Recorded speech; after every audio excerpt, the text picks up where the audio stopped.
আজকে বলবো যাদের কোলেস্টেরল লেভেল বেশি তাদের কি খাবার এড়িয়ে চলা উচিত।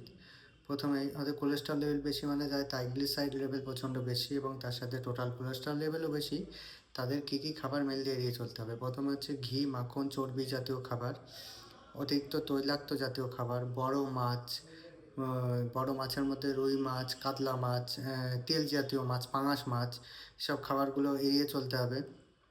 এছাড়াও যেই মাছগুলোর বেশি তেল হয় সেই মাছগুলোও এড়িয়ে চলতে হবে এবং তার সাথে মাংসর মধ্যে খাসির মাংস, মেনলি খাসির মাংস, পর্ক, বিফ এগুলো সবই বন্ধ। রেড মিট জাতীয় খাবার যেগুলোকে বলে সেগুলো বন্ধ।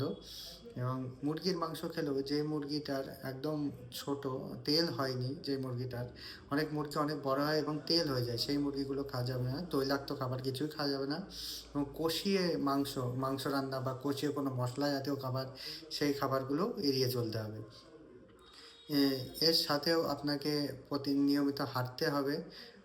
হাঁটার সাথে সাথে যদি দেখেন যে হাঁটতে গিয়ে একটু কষ্ট হচ্ছে বুকে বা বুকে ব্যথা হচ্ছে, তখনই তাকে বসে পড়তে হবে, তাহলে তার এক্সারসাইজ কিন্তু তখন করা যাবে না। এর সাথে তাকে খেতে হবে, ফল খেতে হবে, জল খেতে হবে এবং যত পারবেন লিফি ভেজিটেবল মানে শাক, এখনকার শীতকালে তো লিফি ভেজিটেবল প্রচুর পাওয়া যায়, প্রচুর রকমের শাকও পাওয়া যায়। এই জিনিসগুলো আপনাকে খেতে হবে।